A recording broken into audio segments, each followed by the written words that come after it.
This is Porto. What one is in the description.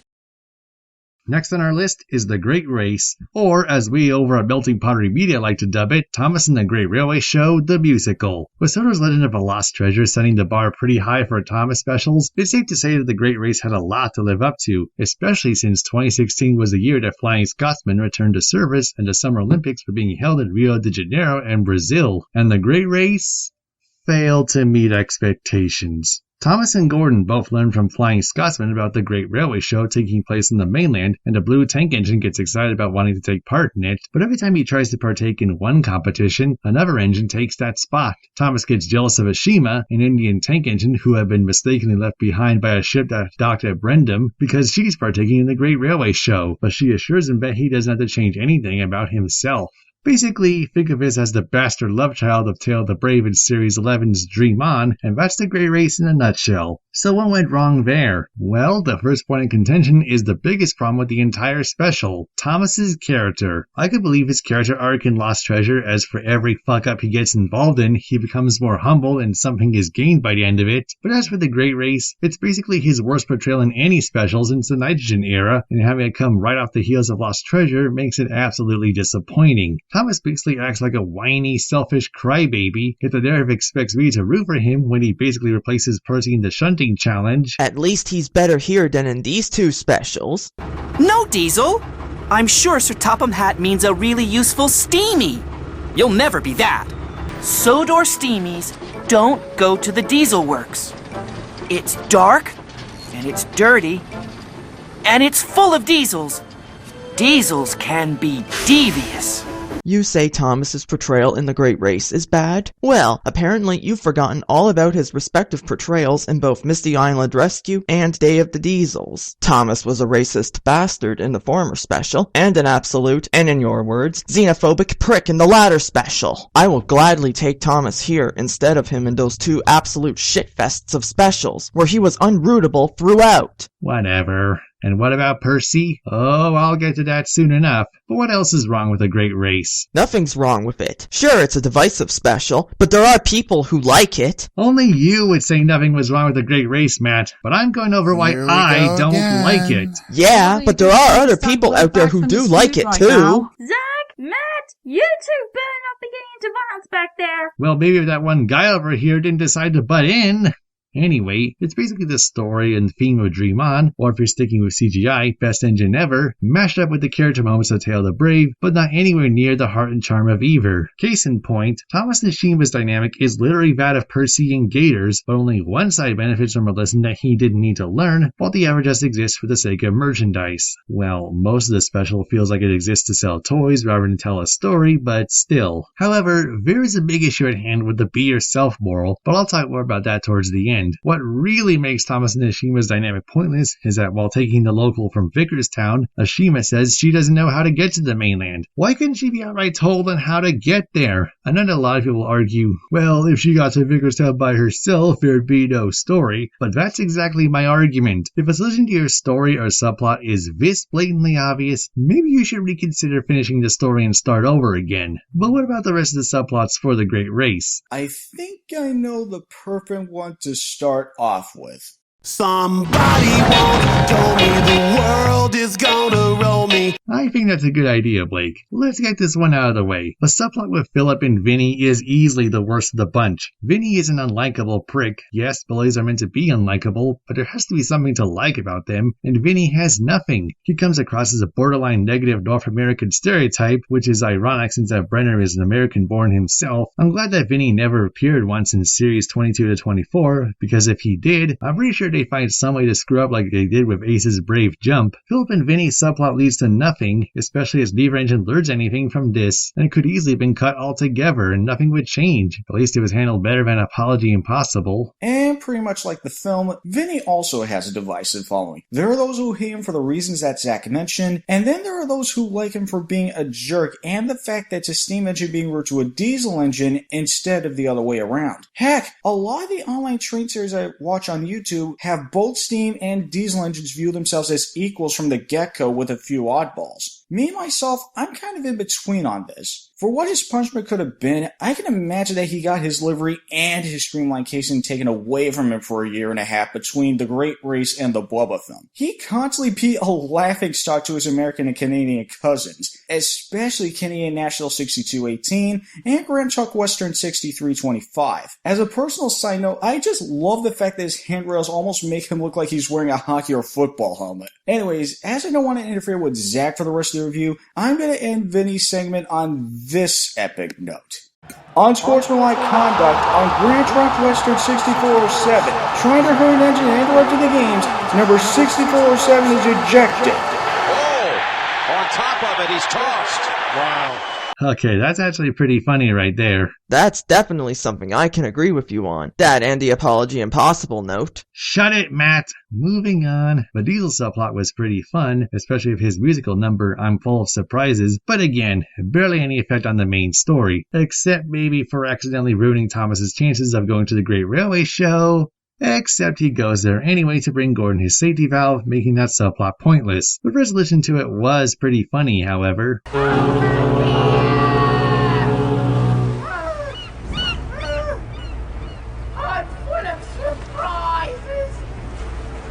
Although he does return to Sodor anyway, so yeah. Another pointless subplot that adds nothing to the main story. And now there's the main subplot, Gordon and Flying Scotsman. Since The Great Race came out, a lot of people have said that it would have worked better with the Gordon subplot as the main story, focusing on his sibling rivalry with Flying Scotsman. Yeah, I think it could have worked better that way as well, showing a more insecure side to the Big Blue engine and wanting to be the best. What if Scotsman was proud of being one of the first engines to travel the world, and Gordon became jealous of him for that, and so he wanted to beat his brother The Great Race, the event obviously, to prove that he's special too. We don't get enough out of that subplot to fully care, and when Gordon's boiler bursts, Scotsman just leaves him to die to win a meaningless race. Yeah, it was said that he helped Gordon finish the race, but you actually have to show us rather than just simply say, oh, that happened, don't worry about it, don't think about it too much. Gordon's subplot just fizzles out like it wasn't important, and it's abandoned in favor of Thomas winning the shunting challenge with Ashima. You might recall that I said the narrative makes Thomas look whiny and selfish, yet it expects me to root for him when he takes over for Percy at the shunting challenge. I get it if Percy didn't want to take part due to stage fright, but it completely devalues what he learned in Tale of the Brave. As someone who loves that special, that is nothing short of insulting. Doubly so in that it feels like it was done to make Thomas look good despite the fact that he acted selfishly in the first half. Oh, Rachel, this is becoming a habit. I know. But I just wanted to interject about Percy real quick. Yeah, what about it? I think that Percy's subplot should have been somewhat akin to that of Hurricane Fluttershy from My Little Pony. In her words. But that was different. That was an emergency. This whole tornado thing, it's more like a performance.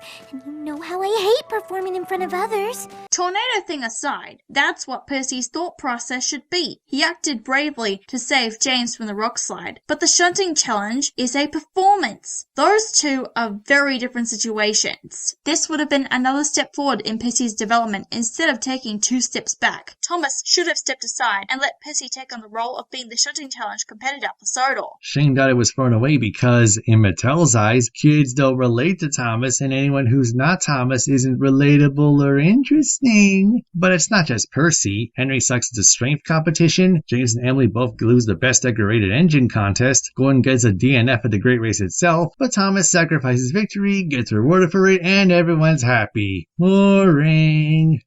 Oh, and to top it all off, we get one more reminder that you can only be yourself. Next to Thomas's behavior himself, that is the biggest problem with the Great Race. The moral is constantly shoved down your throat to the point that you think they may have based the story around it rather than the other way around. However, the be yourself message comes across as too broad. I mean, consider this line at the end. I can only be me.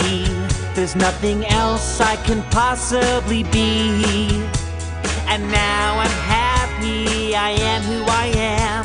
I'll be the best me that I can.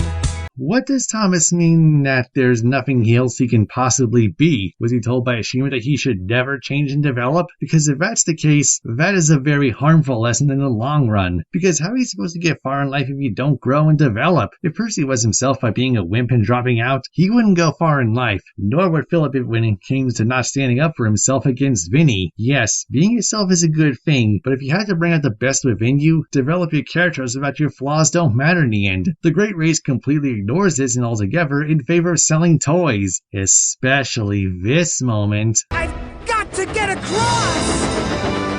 I can't stop now!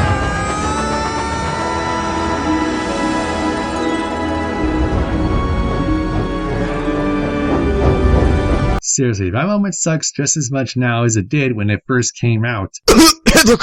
I heard that, you moron. You're the moron here, Zack. Oh, great. Here comes the You just fireworks can't handle display me of bashing temper. that special you like, Matt. And you can't handle the fact there are people who do like the Great Race, Zack. Hold your iron horses, you two. Can we please get through this review without me getting out my medical kit or Mike and I getting out our Mr. Conductor's whistles? Nope. How many times have they been at each other's throats again? Way too many times, apparently. Well, anyway, Zack, mind if I have a say about that epic bridge jump scene? Sure, Cam. Something told me that you wanted to bring it up. Thanks. Like Zack here, even I have to agree with how much that scene sucked. But there's honestly no point of having to go through all that trouble to film that non-realistic epic scene. I get that Mattel wanted to make their Thomas specials exciting and action-packed, since there have been a few action-packed scenes from both Sodor's Legend of the Lost Treasure and Journey Beyond Sodor. But come on, even with a death-defying leap of faith like that, you could obviously point out everything that's wrong with this scene. First of all, how would Thomas even traverse up the bridge as it was slowly being lifted upwards? And secondly, he would either fall into the ocean or crash onto a passing cargo ship. Or even if he did reach the other side, he probably wouldn't even land perfectly on the rails at all. Don't get me wrong, I still think the special itself wasn't all bad in my opinion, but when it comes down to making good Thomas specials, making something that was supposed to be epic, there's just honestly no point of having to include that particular scene at all. It feels like they're really trying here, but my god, it's a clusterfuck to the eyes. Would a Thomas film like The Great Race go through all that trouble to film that bridge jump scene? And it just seems foolish. Yeah, thanks for summing it up, Cam. No problem, Zack. I'm sorry, but clearly you both have forgotten all about this scene from The Great Discovery. Suddenly, he crashed through a thick wall of bushes. He flew across a ravine and hit the ground with a bump. That was different, Matt. I seriously doubt it. Can we just finish this already? The Great Race is a complete mess from start to finish, with subplots that go nowhere, an overdone world that comes off as tone deaf towards the end, and the fact that it feels like an hour-long toy commercial. It's the worst special since the Nitrogen era, and the tragic part is that there's a lot of potential behind it. And going off my idea for a Gordon-centric version, perhaps as the B plot, if Thomas had to be involved, what if his conflict with Gordon from Lost Treasure was carried over as it hasn't fully healed itself, because let's face it, conflict doesn't resolve itself overnight, and Thomas's motivation for bringing Gordon his safety valve is a self-reminder of their alliance from down the mine and Paint Pots and Queens. That's when he puts his grudge aside to save Gordon's life, and both apologize for their behavior and Lost Treasure, deciding that there are more important things than a petty grudge. Had that been the case, Mattel would have gotten another special with Thomas by playing a big role. Andrew Brenner and Ian McHugh could maintain continuity with previous works, older fans get to see some character development on display, and kids can learn something from it. Everyone wins. But as is, my rating for The Great Race is 2 out of 10. Worse than Misty Island Rescue, but still better than Day of the Diesels and Tapmar. Can I just say that? Whatever it is, I don't want to hear it, Matt. Let's just move on to the next special, okay? Oh, me and my big mouth. I'll go get the medical kit. And Zack, save the frying pan for cooking in future. Don't be like Rapunzel, please. A little longer than a few minutes later.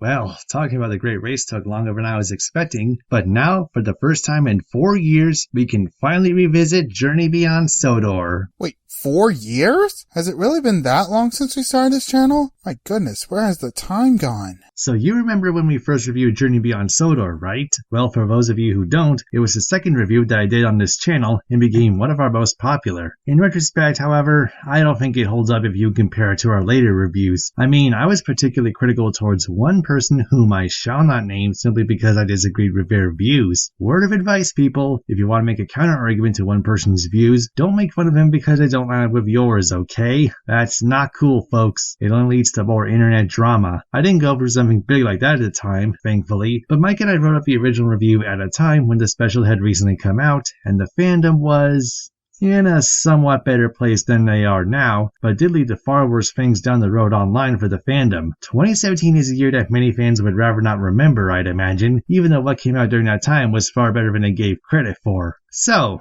anyway, here are my revised thoughts on Journey Beyond Sodor. Frustrated with James's bragging about being the favorite engine, Thomas takes his trucks with the mainland and meets with a trio of experimental engines and Frankie and Hurricane, the engines who run as steelworks on the mainland. When Thomas doesn't return, James ventures to the mainland to find Thomas, but soon lands himself in trouble as well. Remember back in 2017 when people criticized the hell out of JBS and Series 21? I feel like people were way too harsh on them both, and the announcement of the next major reboot in Thomas and Friends practically overshadowed the quality of both special and season. I've already given my revised thoughts on Series 21, but what about Journey Beyond Sodor? Frankly, this special was not worth the controversy it caused over the trailer. Those that complained about the engines moving on their chassis and claiming it's unrealistic have been following the show about Taki Locomotive since childhood, so they're in no position to complain about realism. I'm getting that out of the way because that has zero effect on my opinions with Journey Beyond Sodor and the next special. Right out of the gate, I can safely say that Journey Beyond Sodor is a lot better than The Great Race. In fact, the story doesn't go off in multiple directions to the point you don't know what the main focus is. It's all about Thomas envious that James is given a special job and takes the Red Engine's trucks, technically Henry's but still, so he could have an adventure. Thomas's character here is better than that of The Great Race, as he actually does redeem himself towards the end. Sure, he's selfish in the first act, but he actually gets consequences for it. Speaking of James, this is probably his best portrayal in the CGI series. Rob Rackstraw really brings the Red Engine's hamminess to life here, especially with his solo number, Somebody Has to Be the Favorite. But I think James really shines best in the third act when confronting Frankie and Hurricane when he ends up at the Steelworks. He'd been fucked over before, and he wasn't prepared to let that happen to him again. Which brings me on to the Steelworks duo.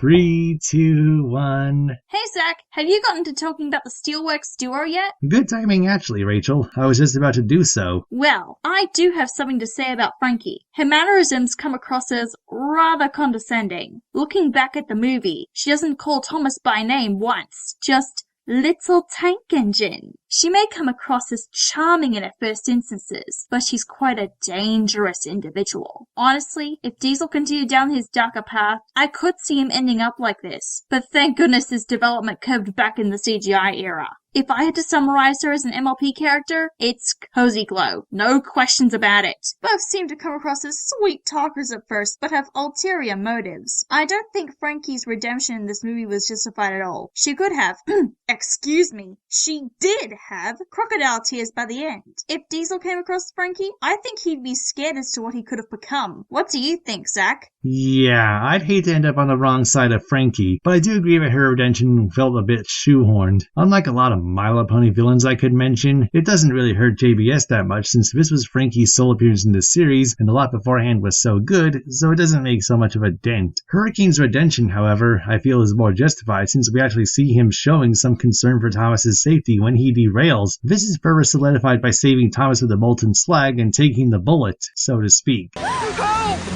My front wheels! I'm melting!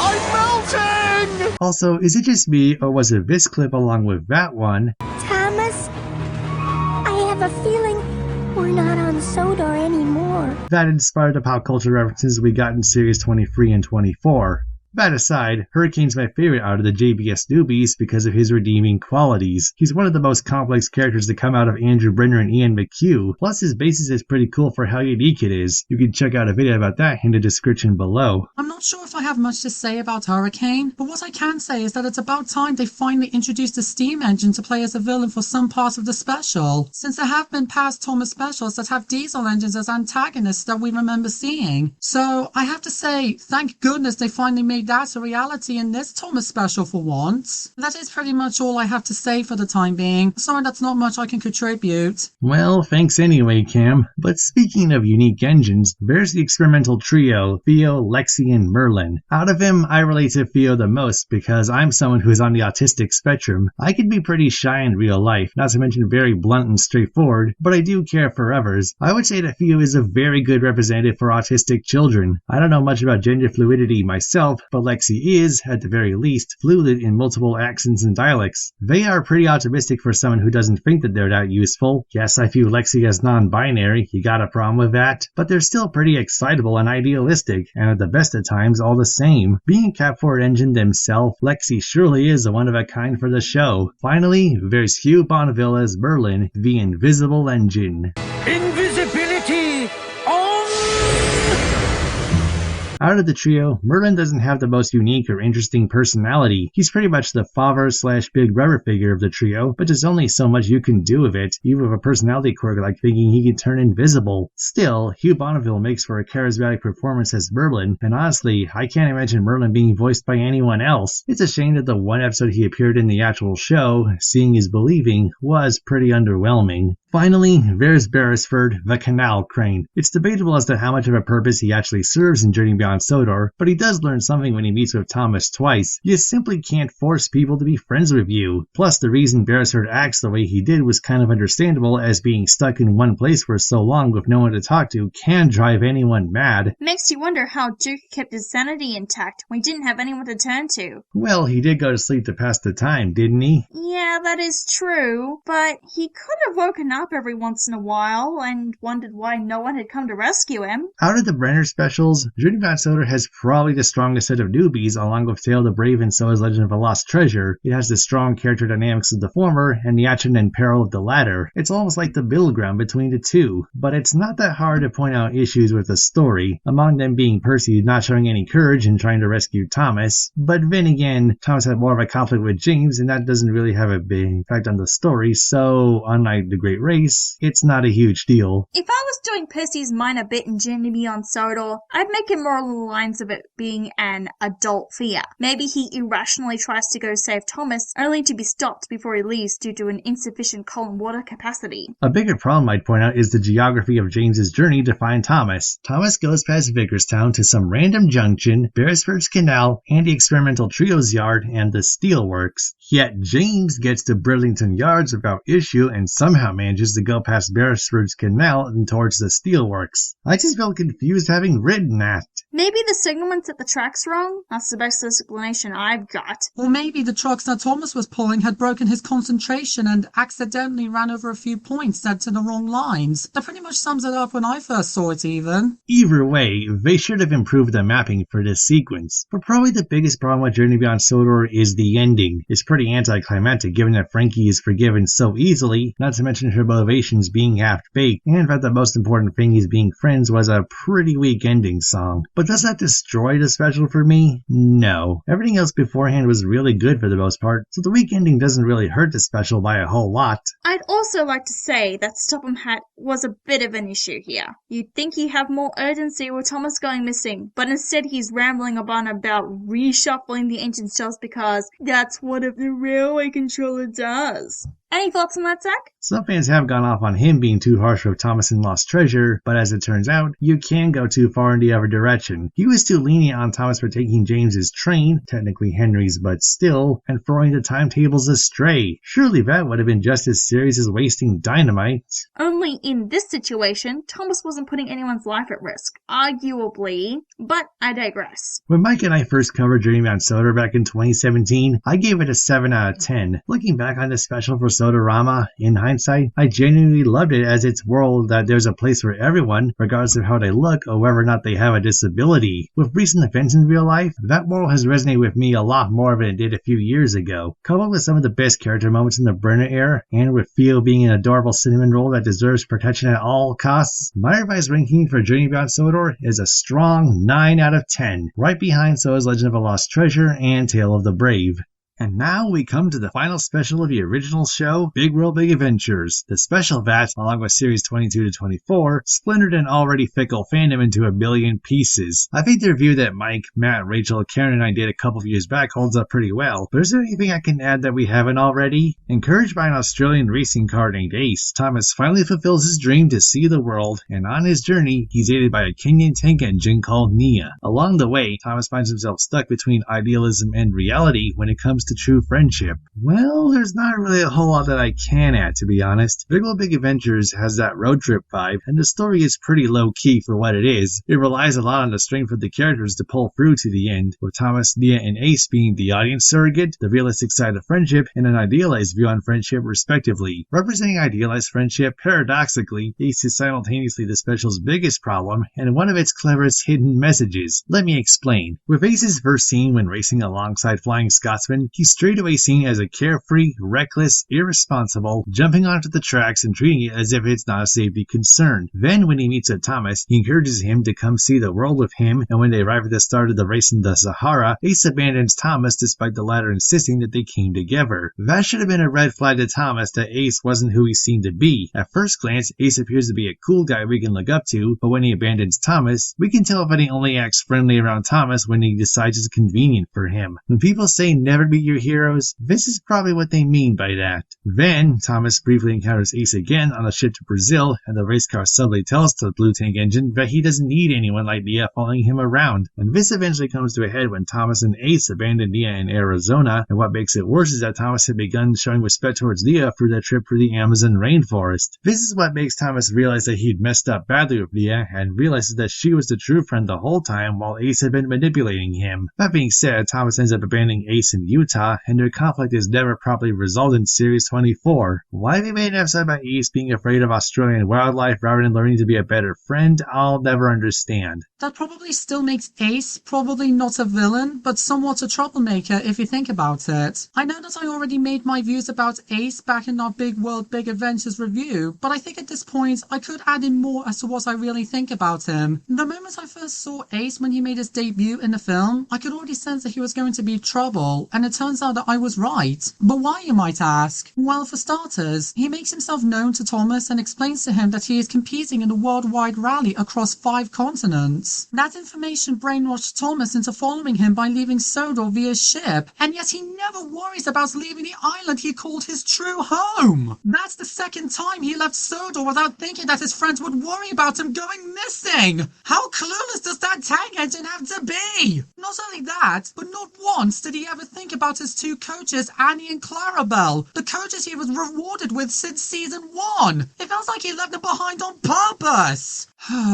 Actually, you know what? I wouldn't really blame Thomas for leaving Sodor at all. If anything, maybe Ace was to blame for putting those silly ideas into his head, like Gordon once did in Sodor's Legend of the Lost Treasure. I know that Ace isn't really a bad car in general, but what I don't understand is why Thomas would go on to forgive him when they both met again, after all that trouble Ace made him and Nia go through during their travels. And speaking of not resolving conflicts, so Topham Hatt's on a ship to China, and then he asks Ace if he's seen Thomas, and then the special comes to abrupt halt before we get an answer. I thought we'd get an answer in Series 22 as to how Sir Topham Hatt returned to Sodor and reacted upon learning that Thomas is back there again, but nope, he's back on Sodor without explanation, nor do we find out that Thomas got scolded for running off like that. Remember what I said about the Fat Controller snapping so hard at Thomas if he ever did return home to Sodor in our Big World Big Adventures review? It's possible that it might have happened had they not ended it so soon in the dumbest way possible. Maybe for a twist, Sir Topham Hatt does make it home on another engine, yells out Thomas's name, the blue tank engine sheepishly says hello to him, and cuts to black. Probably would have turned out a bit better as it gives us all the information we need. So Topham's returned, and Thomas realizes he's in trouble with him. Oh, and maybe kick off Forever and Ever if the episode's kept at the 8-minute 45 runtime, with Thomas shunting in the yards as punishment. Yeah, that would be a suitable punishment for him. Then that conflict would have been resolved and put to rest. But like I said, it could happen like it did back in Sodor's Legend of the Lost Treasure. Imagine how furious the Fast Controller will be if he ever does return back to Sodor and finds Thomas again. This is where my ranking for Big World Big Adventures comes in. If we had given individual rankings back in 2019, I would have given it around a 6 out of 10. Rewatching this special, I don't know. I